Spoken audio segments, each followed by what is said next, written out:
Assalamualaikum warahmatullahi wabarakatuh. Waalaikumsalam warahmatullahi wabarakatuh. Alhamdulillah wassalatu wassalamu ala sayyidina Rasulillah sayyidina wa maulana Muhammad ibn Abdullah wa ala alihi wa sahbihi wa mawalah. La haula wa la quwwata illa billah, amma ba'du. Bapak-bapak, ibu-ibu, saudara-saudara kaum muslimin rahimakumullah. Sudah menjadi keyakinan dalam kehidupan kita bahwa segala yang ada permulaannya tentu akan ada penghabisannya. Setiap yang punya awal mesti akan punya akhir. Tidak ada keabadian dalam kehidupan dunia ini. Semuanya datang dan pergi silih berganti, berubah oleh pergeseran masa dan pertukaran waktu. Demikianlah kalau kita mau merenungi kehidupan dari alam di sekitar kita. Sejak dari kehidupan tumbuh-tumbuhan, binatang, sampai kepada kehidupan kita, makhluk bernama manusia. Lihatlah kita manusia misalnya. Dimulai sejak kita terlahir ke alam ini, keluar dari alam rahim ibu, menjadi bayi yang merah tidak berdaya, untuk kemudian berangsur meningkat menjadi anak-anak. Dari kehidupan anak-anak berubah lagi kita menjadi remaja dengan segala keceriaan dan kelincahannya, dan dari masa remaja naik lagi kita memasuki usia dewasa, untuk kemudian berangsur memasuki hari tua. Lalu setelah kita memasuki hari tua, sehari, seminggu, sebulan, setahun, sampailah kita kepada batas waktu yang telah ditentukan oleh Allah, yang dinamakan ajal, dan bertemulah kita dengan yang disebut maut. Ini merupakan kepastian dalam kehidupan. Kalau saja kita mau merenung perubahan-perubahan yang terjadi pada diri kita, seharusnya membuat kita insaf dan sadar. Dikala remaja kita begitu lincah, punya rambut yang hitam ikal berderai, punya lesung di pipit, punya senyum yang indah menawan setiap orang yang melihat, punya kulit yang kencang dan bersih. Manakala kita memasuki hari tua, perubahan frontal pun terjadi. Kulit mulai jadi keriput, rambut yang tadinya hitam ikal berderai mulai memutih, nikmat berkurang. Gigi yang tadinya utuh dan sanggup mengunyah apa saja, satu demi satu permisi meninggalkan kita. Sangat boleh jadi dikala remaja kita senyum semua orang terpikat. Dikala hari tua dengan kulit yang keriput dan gigi yang tidak ada lagi, manakala kita senyum mungkin orang bakal lari dari sekitar kita. Kemana keindahan yang tadinya begitu menawan? Kemana senyum lesung pipit yang tadinya menarik perhatian orang? Pergi meninggalkan kita, berubah oleh pergeseran masa dan pertukaran waktu. Nah, bila maut datang menjemput kita, selesailah kehidupan sampai di situ? Ternyata belum. Kalau lahir merupakan perpindahan hidup dari alam rahim ke alam dunia, maka mati hakikatnya merupakan perpindahan hidup dari alam dunia ini ke alam kehidupan yang berikutnya, yang dinamakan dengan alam barzah. Andai kata hidup cuma sekali, secara moral kita sanggup berkata, alangkah tidak adilnya Tuhan. Kenapa? Dalam kehidupan ini kan aneka ragam terjadi. Ada orang yang zolim, ada orang yang dizolimi. Ada orang yang membunuh, ada orang yang terbunuh. Ada orang yang kaya, ada orang yang miskin. ada orang yang jujur, ada orang yang menghalalkan segala cara, sehingga banyak ketidakadilan yang terlepas daripada pengadilan dunia. Lalu orang pun bilang, di dunia ini katanya banyak pengadilan tapi sulit keadilan. Di dunia ini mudah mencari pengadilan tapi sulit untuk mencari ketidakadilan. Andai kata hidup cuma sekali, tidak akan ada hidup sesudah hidup yang sekarang ini. Bagaimanakah nasib mereka yang lepas dari pengadilan dunia ini? Alangkah tidak adilnya Allah, andai kata tidak ada kehidupan sesudah hidup yang sekarang. Tentulah akan terjadi di mana orang menghalalkan segala macam cara untuk mencapai tujuan. Yang penting kan saya kaya, yang penting kan saya punya jabatan dan kedudukan tinggi. Kalau perlu jilat atas, jilat atas. Kalau perlu sikut kiri kanan, sikut kiri kanan. Kalau perlu injak bawah, injak yang bawah. Ini prinsip daripada orang-orang komunis, dan pantas karena mereka tidak percaya kepada kiamat, pantas karena mereka tidak percaya akan adanya kehidupan sesudah hidup yang sekarang ini. Maka saya menghimbau kepada seluruhnya, kita sudah kadung menyepakati negara ini berdasarkan Pancasila. Kita sudah kadung konsensus bahwa PKI dengan seluruh ajarannya tidak punya hak hidup di bumi Pancasila yang kita cintai ini. Maka salah satu ajaran PKI tujuan menghalalkan cara. Kita orang Indonesia yang berbudi pekerti luhur, yang punya nilai budaya tinggi, janganlah sampai mencaci PKI, membubarkan PKI, mengutuhkan PKI, tapi dalam kehidupan sehari-hari prakteknya prinsip komunis kita pakai. Apa itu? Tujuan menghalalkan cara. Asal sudah tujuan tercapai, cara apapun saja halal. Itu pandangan hidup orang yang tidak percaya kepada adanya hari akhirat. Sebagai muslim yang yakin akhirat ada, kiamat pasti akan datang. Hidup tidak cuma sekali. Maka kalau kita zalim, kalau kita berbuat aniaya, kalau kita melakukan korupsi, kalau kita merugikan orang lain, boleh jadi kita terlepas daripada pengadilan dunia. Tapi ingatlah, kita tidak akan pernah lepas dari pengadilan Allah, pengadilan Qadhi Rabbul Jalil, di mana kita akan diadili dengan seadil-adilnya, dan tidak satu perbuatan yang bersifat salah, yang bagaimanapun kecilnya, yang akan lepas dari pengadilan di akhirat itu nanti. Pantas saja kalau satu hari malaikat Jibril datang menasihati Rasulullah sallallahu alaihi wasallam, yang artinya juga menasihati kita semua. Apa kata malaikat Jibril kepada baginda Nabi? Ya Muhammad, ish ma syi'ta fa innaka mayyitun. Hai Muhammad, hiduplah semau kamu, tapi jangan lupa kamu pasti akan mati. Kalau memang dilarang tidak terlarang, dicegah tidak tercegah, kamu mau melaksanakan hidup menurut maumu sendiri, persilahkan, hiduplah menurut mau dan gayamu. Tapi jangan lupa, fa innaka mayyitun, satu saat kau pasti bakal mati. Dan mati itu bukan akhir dari segalanya, dia babak baru bagi kehidupan selanjutnya. Silakan hidup menurut maumu, tapi jangan lupa kau pasti akan mati. Wa'mal ma syi'ta fa innaka majziyun bih.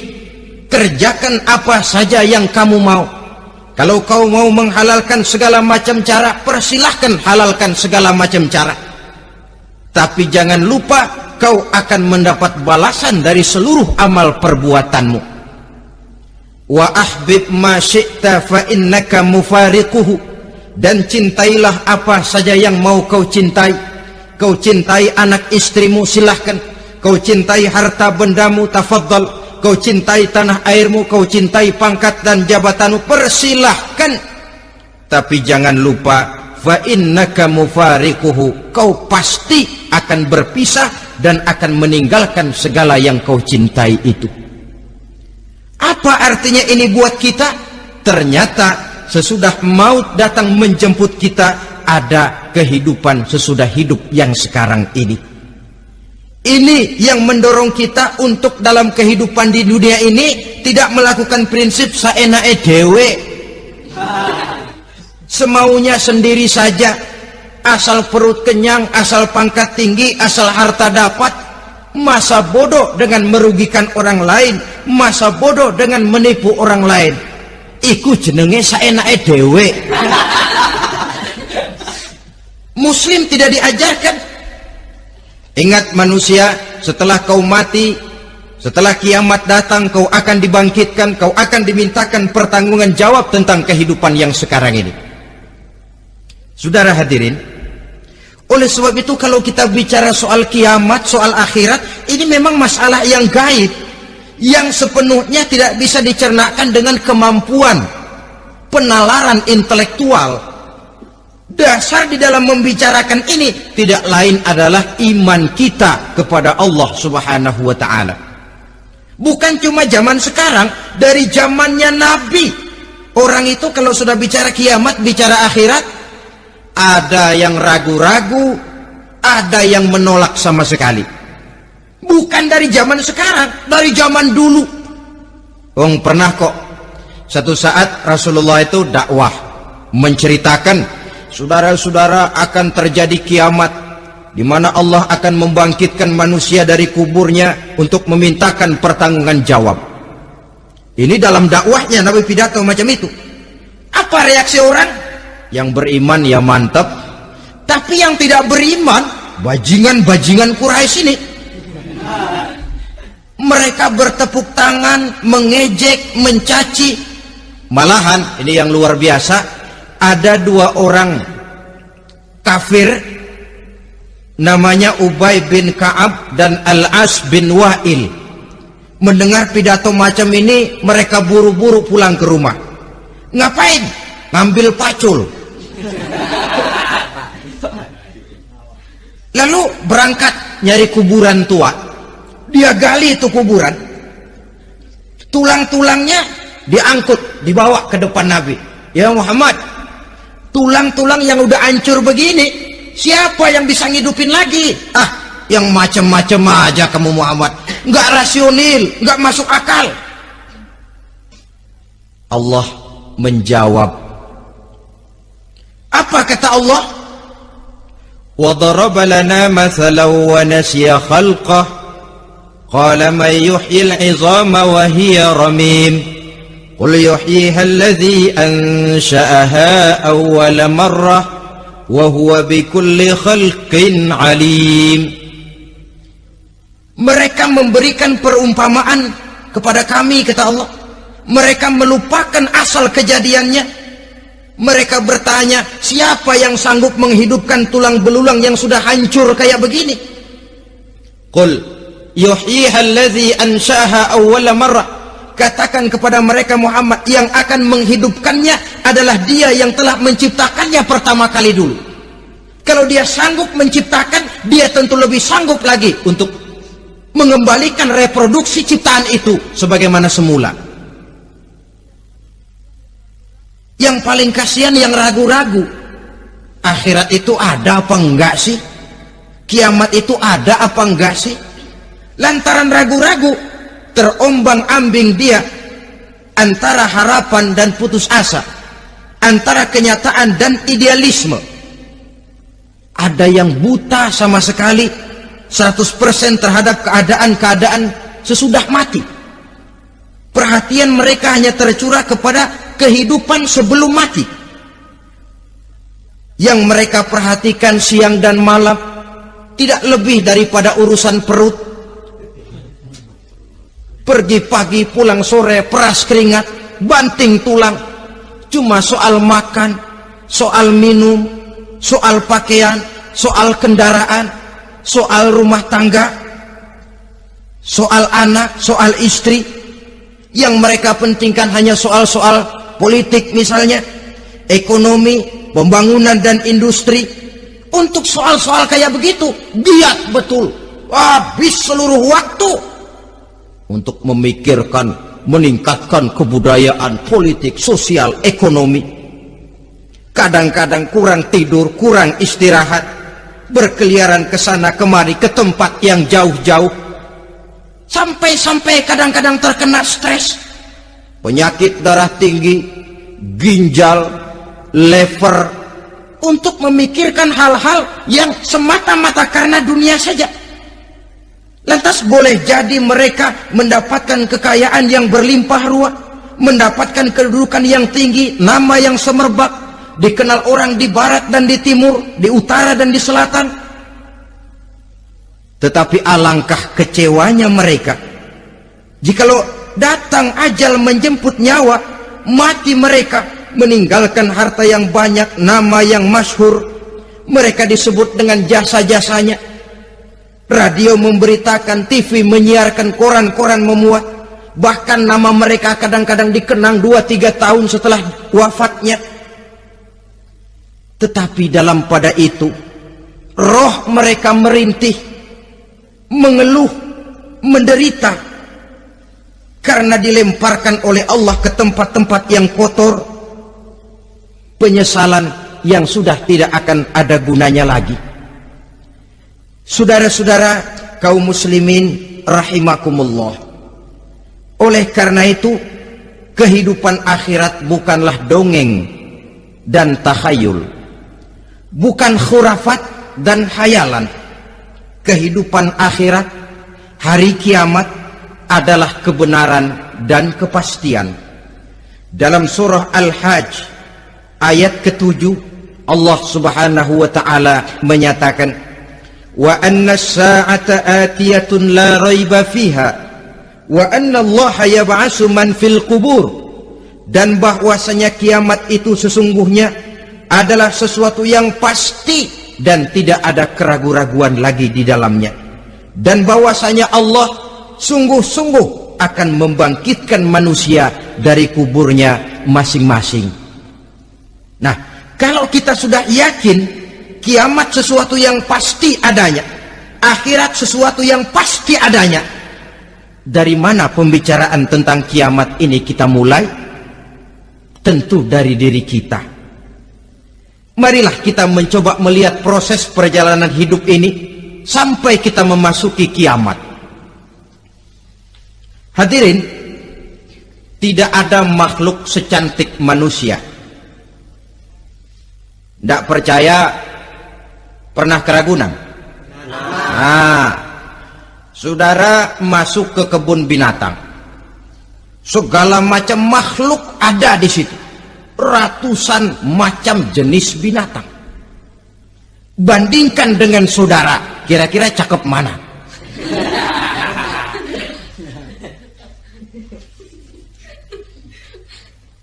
Dari seluruh makhluk yang diciptakan Allah itu, manusia fi ahsani taqwim, dalam bentuk yang paling sempurna, sejak susunan biologis sampai kemampuan berpikir.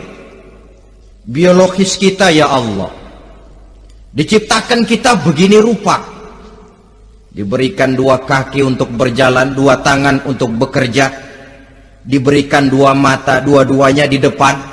Pernah saudara mikir kalau mata kita yang satu di depan, yang satu di belakang? Ah, rasanya nggak laku kacamata itu.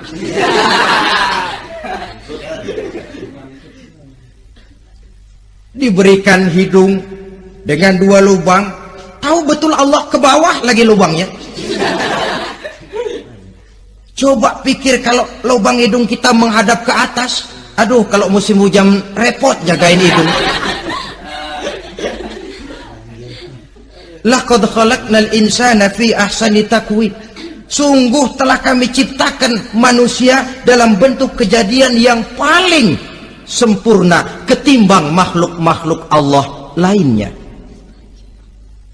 Nah, kesempurnaan manusia ini oleh karena hidupnya terdiri dari 2 unsur pokok. Pertama unsur jasmani dan kedua unsur rohani, jasad dan roh. Jasad yang terlihat sekarang ini, potongan saudara yang ngejedok di depan saya ini jasad saudara. Ini yang berasal dari saripati makanan yang dimakan oleh bapak ibu kita. Lalu hasil kerjasama yang baik antara ibu dengan bapak, terwujudlah kita.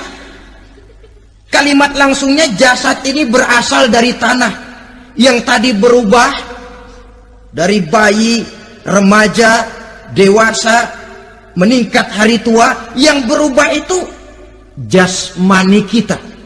Kenapa? Karena jasmani itu materi, benda, daya tahannya terbatas. Dia berubah oleh pergeseran masa dan pertukaran waktu. Apa ada orang makin tua makin cakep? Jasmani oleh karena dia materi, dia berubah oleh pergeseran masa dan pertukaran waktu.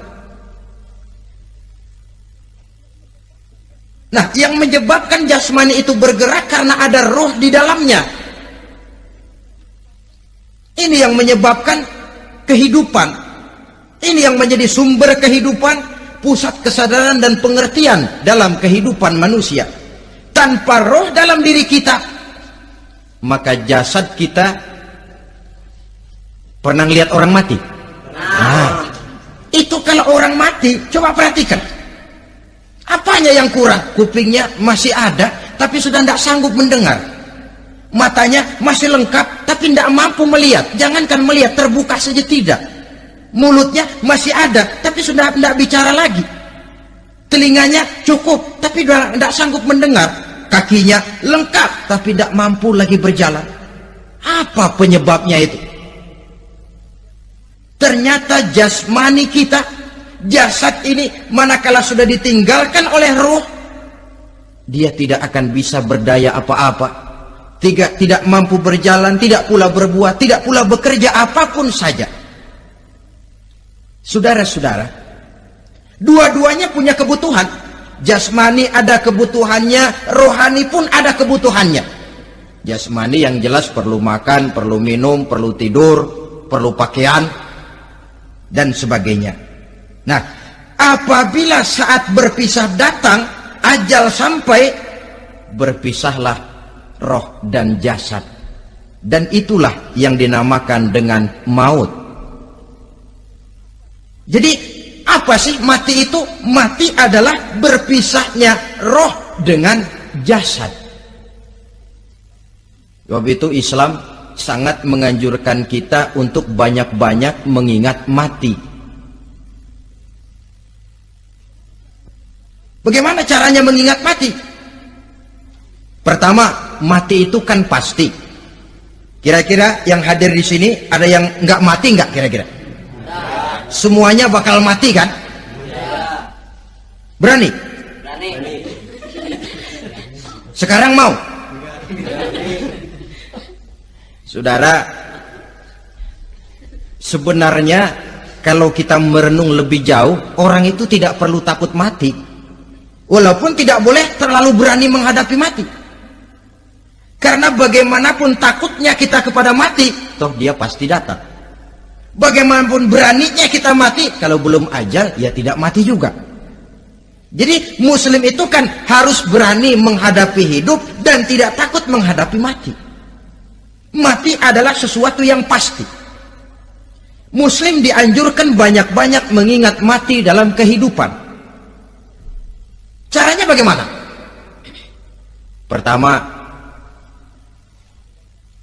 berziarah nengokin teman yang sakit. Ya? Suka nengokin teman yang sakit enggak? Oh, itu pahalanya kata Nabi.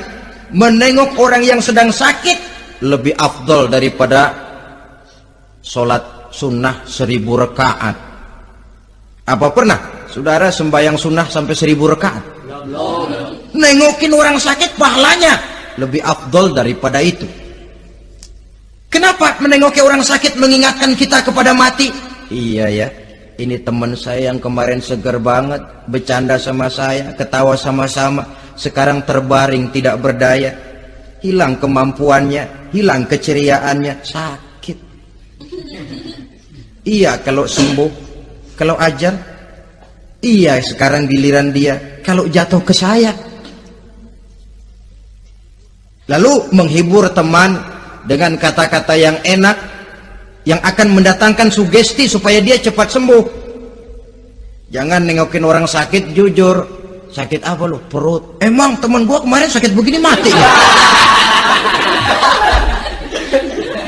Wah, itu orang bisa jadi shock lantaran etika kita tidak akan sampai ke sana.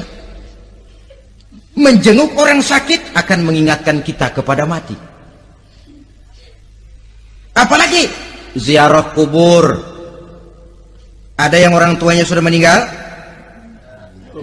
Nah, kalau ada, ya tidak bisa tiap hari, sekurang-kurangnya seminggu sekali, Jumat pagi misalnya, ziarah kita ke kubur. Sehingga kalau kita masuk kubur kan ada etikanya. Assalamualaikum ya ahlal kubur wa inna insyaallahu bikum lahikun. Hai penduduk kubur, keselamatan bagi kamu dan kami yang masih hidup sekarang ini insya Allah pasti bakal nyusul kamu. Iya, yang kemarin gagah benar sekarang terbaring tanpa daya. Ini unggukan kuburannya. Yang kemarin ada sekarang sudah tidak ada. Kemana dia? Kami satu saat pasti akan begini. Ingat mati. Lalu apalagi yang bisa membuat kita ingat kepada mati? Mengawal jenazah. Bukankah sangat dianjurkan oleh agama?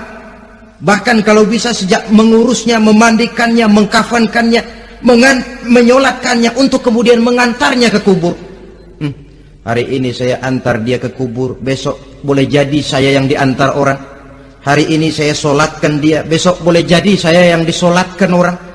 Hari ini saya masukkan dia ke liang lahat, besok mungkin giliran saya dimasukkan orang ke liang lahat. Ingat mati, tumbuh kesadaran. Lalu daya positifnya dalam kehidupan apa?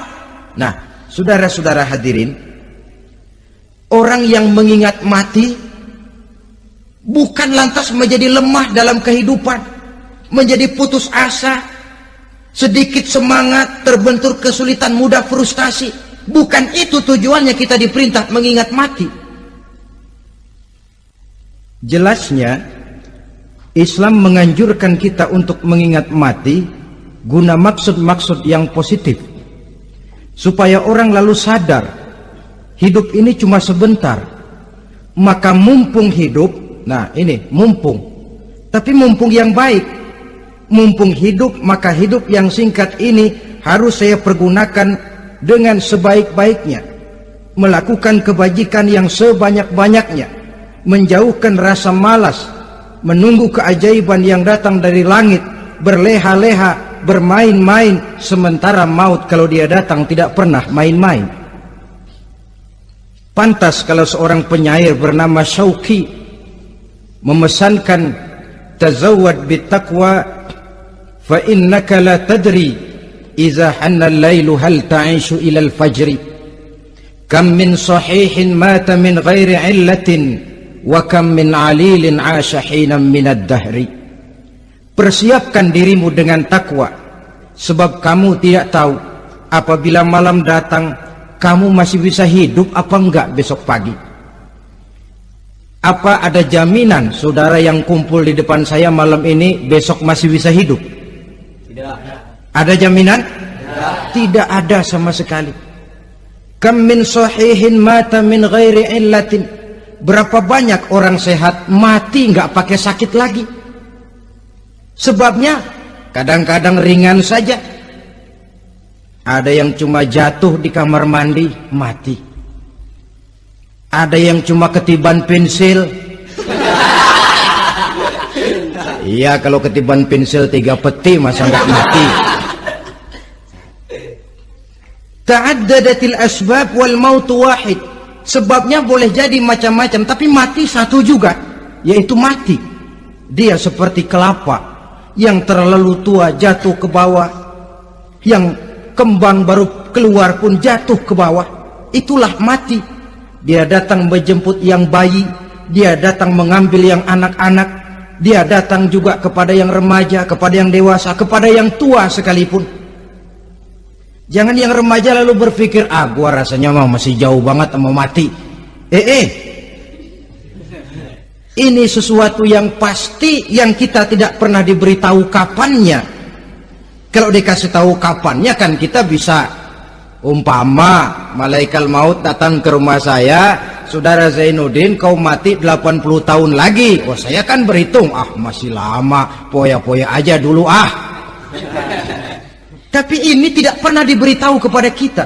Lantaran tidak diberitahu itulah kita perlu bersiap-siap dengan selalu mengingat-ingat mati yang mendorong kita untuk berbuat positif. Satu contoh peringatan mati yang mendatangkan positif pada peristiwa ketika turun perintah hijrah. Ketika di Mekah sudah terpepet turun perintah hijrah. Ini sahabat yang berangkat hijrah, jangan dikira semua bulat hati. Ada yang mikir, kalau saya hijrah berangkat dari Mekah ke Madinah, nanti di tengah jalan dicegat oleh kafir Quraisy lalu dibunuh, mati saya. Takut mati. Allah peringatkan, kullu nafsin za'iqatul maut. Kamu disuruh hijrah saja takut mati, padahal kamu tahu semua yang hidup bakalan mati. Diam saja di Mekah mati, hijrah ke Madinah pun akan mati. Mendengar ayat ini, Sayyidina Umar bin Khattab seperti dibakar semangatnya. Kalau sebagian sahabat hijrah sembunyi-sembunyi, beliau mau hijrah itu malah bajingan Quraisy dikumpulkan dekat Ka'bah. Pidato, ya ma'syara Quraisy, dedengkot Quraisy, dengerin. Besok pagi yang namanya Umar bin Khattab mau hijrah dari Mekah ke Madinah. Siapa yang kepengen kepalanya berpisah dengan badannya, persilahkan cegat Umar di jalanan. Besok dengan tenang dia berangkat hijrah, gak ada yang berani nyegat. Tuh Quraisy juga barangkali mikir, gue ngapain nyegat penyakit. Begitu ingat mati, timbul semangat juang, timbul semangat berbuat. Ini ingat mati yang positif, bukan yang melemahkan semangat. Dah jangan kerja rajin-rajin dah, lu bakalan mati. Ini ingat mati yang salah pasang. Ingat mati seharusnya mendorong manusia untuk berbuat lebih tekun. Allah memberikan peringatan, qul innal mauta alladzi tafirruna minhu fa innahu mulaqikum. Katakan, maut yang kamu akan melarikan diri daripadanya, yang kamu takuti benar dia pasti akan datang menjemput kamu. Saudara-saudara hadirin yang saya hormati, datangnya memang tidak kita harapkan yang namanya maut, tapi sekali dia datang tidak ada pintu tempat kita lari. Dia memang tidak pernah kita undang, tapi sekali dia datang mengetok pintu, kekuatan apa yang bisa menolak? Dia sebuah tanda seru dalam kehidupan. Apa yang menyebabkan orang takut mati? Pertama barangkali karena dia tidak tahu bagaimana kehidupan sesudah mati. Alam kubur gelap, alam akhirat gelap, sehingga dia bingung. Lantaran bingung lalu jadi takut. Yang kedua boleh jadi oleh bayangan-bayangan dosa yang pernah dia kerjakan di dunia ini. Kerjanya cuma menumpuk dosa. Dia gembira, bahagia, tertawa di atas tumpukan dosanya, merasa segan berpisah dengan seluruh kehidupan ini, sehingga boleh jadi maut adalah sesuatu yang ditakutkannya benar dalam kehidupan. Tapi bagaimanapun takutnya, tidak ada tempat lari dari dia. Dalam ayat lain Allah jelaskan, ainama takunu yudrikumul mautu walau kuntum fi burujim musayyadah. Di mana saja kamu berada, dalam benteng yang paling tangguh sekalipun, maut pasti akan datang menjemput kamu. Nah, bagaimana caranya maut datang menjemput kita? Bila datang dia, sang malaikat pencabut nyawa, malaikat Israel namanya, hendak mengambil roh kita. Dalam suasana macam begitu, di akhir kehidupan dunia, dalam berhadapan dengan sakaratul maut, terbagilah manusia dalam dua bagian besar. Pertama, yang menghadapi sakaratul maut itu dengan husnul khatimah, baik di akhirnya, sehingga pada saat ruhnya berpisah dengan jasadnya, kelihatan dia seperti senyum, mukanya cerah. Bahkan sebelum itu boleh jadi dia sempat meninggalkan pesan-pesan yang baik. Ada yang sempat azan, ada yang sempat baca Quran. Pernah kan nemui orang yang mau mati seperti itu? Yang sempat azan, yang sempat baca Quran, yang sempat meninggalkan wasiat-wasiat yang baik. Sebab apa? Malaikat maut datang menjemput mereka juga dengan baik-baik. Dicabut ruhnya perlahan-lahan, tapi sungguh pun perlahan-lahan. Pedihnya, sakitnya tetap tiada tara. Rasulullah Sallallahu Alaihi Wasallam, dikala beliau hendak berhadapan dengan sakaratul maut, diceritakan mencelupkan tangannya ke dalam gelas berisi air, lalu mengusapkannya ke muka beliau seraya berdoa, "Ya Allah, mudahkan saya dalam menghadapi sekarat ini." Beliau juga yang mengatakan bahwa sakitnya sakaratul maut sama dengan 300 kali bacokan pedang. Sehingga kita diajarkan doa. Di antara doa selamat itu kan ada Allahumma hawwin alaina fi sakaratil, ya Allah, mudahkan saya di dalam menghadapi sakaratul maut itu. Ketika ruh ini keluar dari jasad, mata masih mengikuti ruh itu. Sehingga kadang-kadang ada yang matanya terbelalak dan tidak sempat ditutup, terbuka terus, mengikuti ruh itu keluar dari jasadnya. Adapun golongan kedua, manusia yang ketika berhadapan dengan sakaratul maut mendapatkan su'ul khatimah, jelek di penghabisannya. Sekaratnya sudah setengah mati, lalu jelek juga di akhirnya, mati dalam keadaan yang tidak baik, tidak terpuji. Ada yang lagi megang kartu, mati. Ada yang lagi di tempat ngadu ayam, mati. Ada yang lagi di tempat pelacuran, mati. Ada yang lagi megang botol minuman keras, mati. Nih barangkali malaikat maut gemes banget nariknya, lu bajingan, lu tarik terus kan. Mati su'ul khatimah. Makanya bagus itu. Kadang-kadang di majelis-majelis taklim kan sering dibaca, ya Allah biha, ya Allah biha, ya Allah bihusnil khatimah. Kan ada itu? Ada enggak? Saudara hadirin, mohon agar oleh Allah kita diberikan husnul khatimah, baik di saat ruh akan berpisah dengan jasad. Ini sesuatu yang pasti. Sang malaikat maut datang menjemput nyawa. Setelah ruh berpisah dari badan, maka tinggallah sang badan, ditangisi oleh semua yang kita tinggalkan. Sehingga kepada putrinya Fatimah, ketika malaikat maut datang hendak menjemput baginda Nabi, beliau berkata kepada anaknya, Fatimah, kamu tahu siapa yang datang? Saya tidak tahu, Bapak. Yang datang hadimul lazat, itu dia yang menghancurkan seluruh kesenangan dunia, wa qati'us syahwat, yang memisahkan kita dengan seluruh yang kita cintai. Dia malaikat maut, Pak. Manakala jasad sudah ditinggalkan oleh roh, itulah yang dikerubungi orang. Anak menangis, istri menangis, orang tua bersedih, teman-teman merasa kehilangan, menangisi jasad.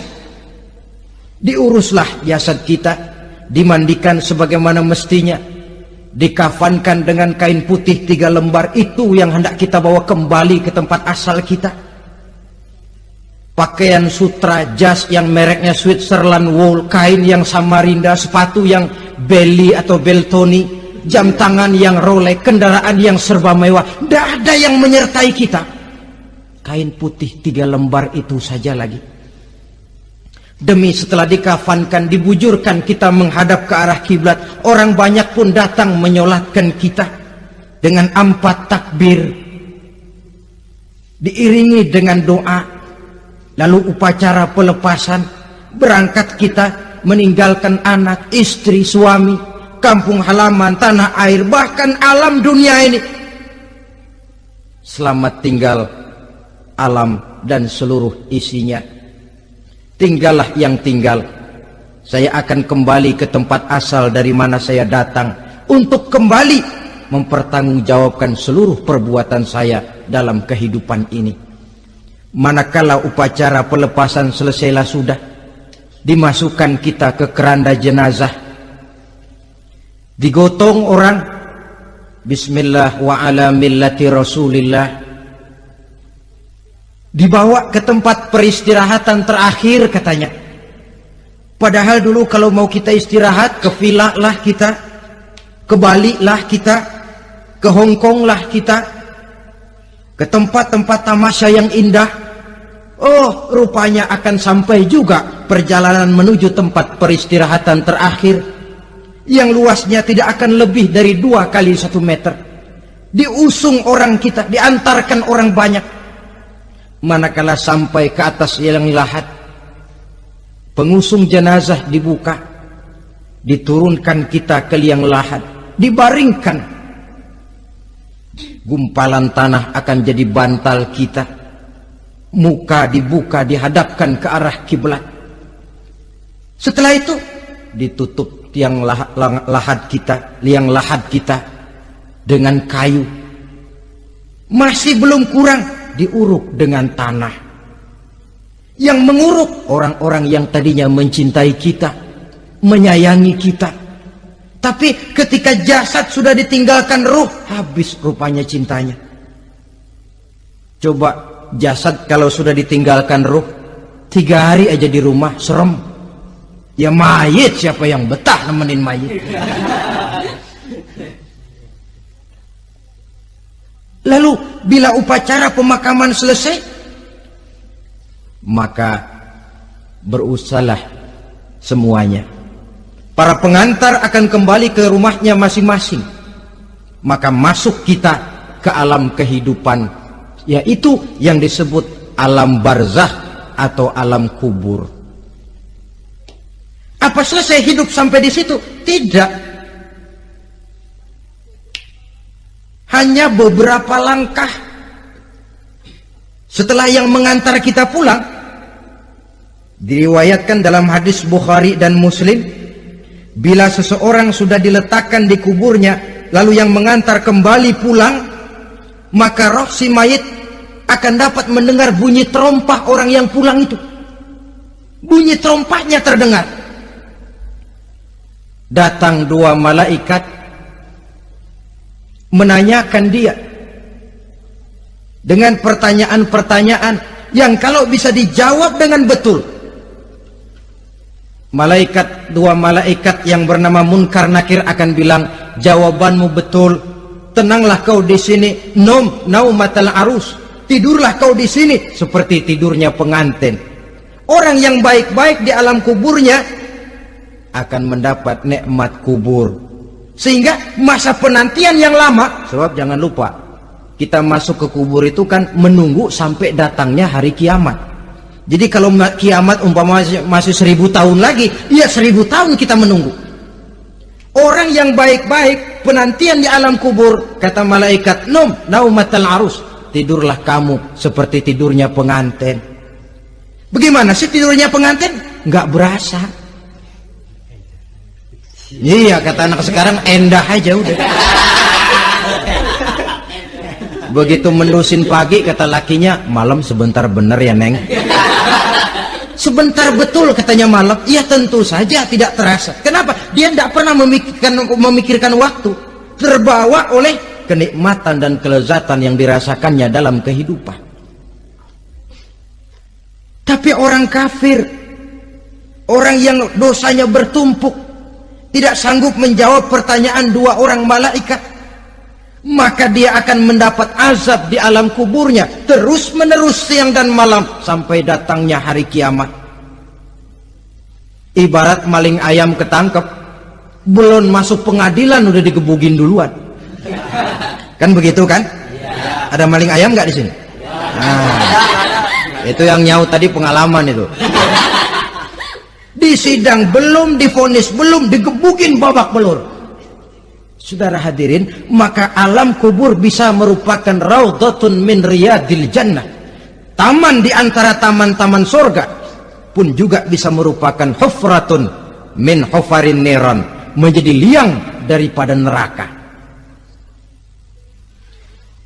Ada lagi riwayat yang dari Imam Muslim yang diperoleh dari Zaid bin Sabit. Zaid bin Sabit cerita, satu hari kami bersama Rasulullah sallallahu alaihi wasallam berada dalam kebun kepunyaan Bani Najjar. Rasulullah sedang duduk di atas keledai. Tiba-tiba entah bagaimana itu keledai terkejut, kaget, berontak, hampir Rasulullah jatuh. Rasulullah kemudian bertanya, rupanya di kebun itu ada kuburan tua, 5 atau 4 kuburan. Rasulullah lalu bertanya, saudara-saudara, ada yang tahu nggak ini kuburan siapa? Nggak ada ya Rasulullah. Memang kenapa? Ini penghuni kuburnya lagi disiksa oleh Allah. Andai kata boleh saya mohon kepada Allah supaya kamu dengar seperti yang saya dengar, andai kata saja kamu kuat mendengarnya, saya pasti akan berdoa. Tapi sayang, saya yakin kamu pasti tidak akan kuat mendengar mereka mendapat azab di kuburnya. Hadis sahih riwayat Imam Muslim dari Zaid bin Sabit. Kehidupan di alam barzah. Pak, iya kalau yang matinya dikuburin. Lah kalau yang matinya diceburin ke laut, dibakar, di medan perang hilang gak ketahuan kemana jenazahnya. Saudara, hilang kek, dikubur kek, di dalam lautan direndam kek, itu kan cuma logika kita. Menurut Allah tidak ada perbedaan orang mati dikubur di dasar lautan atau dibakar sampai jadi abu atau gugur di medan perang tidak ketemu jenazahnya. Entah mereka tetap masuk ke alam barzah namanya. Jasad boleh hancur, tapi roh sebagai sumber kehidupan, pusat kesadaran dan pengertian, dia tetap ada, mengalami kebahagiaan dan kegembiraan atau mengalami kepedihan dan penderitaan, bergantung kepada amalan yang kita lakukan dalam kehidupan di dunia ini. Maka dalam Yasin tadi kan jelas, qul yuhyiha alladzi ansha'aha awwala marrah, yang menghidupkan mereka yang dikubur di dasar lautan, mereka yang dibakar sampai jadi abu, yang akan menghidupkan ialah Allah yang menciptakan mereka dulu pertama kalinya. Jadi kalau sudah ada aslinya, ya tentu tidak perlu contoh lagi, akan sangat mudah membuatnya.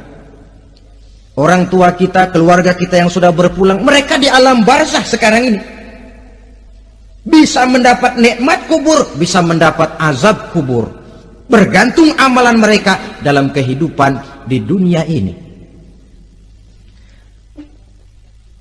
Dalam Musnad Imam Ahmad dan Sahih Abi Hatim malah ada tambahan riwayat, orang yang banyak kebajikannya di dunia, amalannya akan datang menemani dia. Sholatnya dekat kepalanya, puasa sebelah kanan, zakat sebelah kiri, menghibur dia. Malahan dikatakan berbentuk orang yang cantik menemani dia di alam kuburnya. Aneh, dia tanya, man anta lam ara fid dunya ajmal minka. Siapa kamu? Di dunia ini belum pernah saya melihat orang secantik kamu. Dia jawab, ana amaluka soleh. Saya adalah amalmu yang soleh yang kau kerjakan waktu di dunia. Saya sekarang diperintahkan untuk menemani kamu di sini. Alhamdulillah. Sedangkan amalnya yang jahat akan datang dalam bentuk yang menyeramkan menemani dia di sana. Bayangin deh, di kuburan ditemenin yang serem-serem. Sama juga di dunia. Di dunia, kalau kita di tempat gelap ditemenin orang cakep, enak nggak? Wah, pengalaman. Tapi coba bayangin, sudah tempatnya gelap, yang nemenin jelek nggak ketulungan, gerah kita. Nah, saudara hadirin yang saya hormati, lalu bagaimana tempat arwah-arwah yang sudah kembali menghadap Allah yang disebut mustaqarrul arwah itu? Macam-macam tingkatannya sesuai dengan profesi dan amalannya waktu di dunia. Ada roh-roh itu yang setelah pisah dengan jasad, artinya mati, ditempatkan di tempat yang disebut a'la iliyin, tempat yang tertinggi. Siapa ini? Arwahnya para nabi dan para rasul. Ini fi a'la iliyin, di tempat yang tertinggi. Arwahnya para nabi, arwahnya para rasul. Dan karena kita bukan nabi, bukan rasul, ya jangan mimpi dapat tempat fi a'la iliyin, kecuali kalau Allah menghendaki. Itu hak prerogatif Allah, tapi kan tidak adil kalau Allah melakukan itu. Ini kelompok roh-roh yang masuk golongan VIP. Wah, the first class. Para nabi, para rasul. Lalu ada pula roh-roh itu yang setelah pisah dengan jasadnya diumpamakan seperti burung-burung hijau yang berterbangan di perkebun-kebunan surga. Roh siapa mereka ini? Rohnya para syuhada, orang-orang yang mati syahid gugur membela agama. Nah, ini bedanya orang mati syahid dengan pahlawan, ya. Apa bedanya syuhada dengan pahlawan? Kalau syuhada, orang yang gugur membela agama, niatnya karena Allah, mati syahid. Kalau pahlawan, orang yang gugur membela negara, orang yang dianggap berjasa kepada pemerintah. Klimaksnya, kalau orang mati syahid jelas surga, tapi pahlawan belum tentu surga. Kenapa? Bergantung kepada negara macam apa yang dibelanya dan pemerintah model mana yang dibelanya. Di negara-negara komunis misalnya, banyak nggak pahlawan? Banyak. Dengan sekian tanda jasa yang mati di medan perang dan sebagainya. Kira-kira pahlawan komunis masuk surga enggak? Enggak. Ya, kalau pahlawan komunis masuk surga, kita nggak kebagian kapling di surga barangkali. Inilah bedanya pahlawan dengan orang mati syahid. Kemudian ada pula roh itu yang tertahan di pintu surga. Tertahan di pintu surga. Ini seperti tadi, orang yang mati syahid tapi masih ada kaitan di dunia. Rasulullah pernah ditanya orang, ya Rasul, kalau saya maju ke medan perang bela agama, mati syahid, apa saya masuk surga? Iya, masuk surga. Kecuali kata Nabi, kalau masih punya utang. Nah, tertahan di pintu surga. Ada pula roh itu yang tertahan di alam kuburnya. Ini umumnya seperti tadi itu. Ada mempunyai dosa, mempunyai kesalahan, sehingga merasakan azab kubur. Ada juga roh itu yang tertahan di permukaan bumi. Mereka yang dalam hidup selalu menumpuk dosa-dosa yang besar, meninggal sebelum keburu untuk bertaubat. Saudara hadirin yang saya hormati, inilah yang kita khawatirkan. Sebab jikalau pada saat roh sudah datang, jikalau saatnya roh datang berpisah dengan jasad, menemukan sakaratul maut, saat itu taubat sudah tidak akan ada gunanya lagi. Masuk ke alam kubur, mendapat azab kubur sampai datangnya hari kiamat. Berapa lama di alam kubur ini? Menunggulah kita sampai datang saatnya kiamat. Nah, saudara-saudara, apa tanda-tanda hari kiamat? Kapan dia akan datang? Bagaimana hal ihwal manusia pada saat terjadi kiamat? Bagaimana alam ini? Bagaimana perhitungan di padang mahsyar? Insya Allah akan saya ungkapkan pada bagian kedua dari ceramah ini. Insya Allah kita akan lanjutkan pembicaraan ini sampai kepada terminal paling akhir, surga dan neraka. Inilah saja pertemuan kita pada kesempatan kali ini. Terima kasih banyak atas segala perhatian. Mohon maaf atas segala kekurangan. Wabillahi taufiq wal hidayah. Wassalamualaikum warahmatullahi wabarakatuh. Waalaikumsalam warahmatullahi wabarakatuh.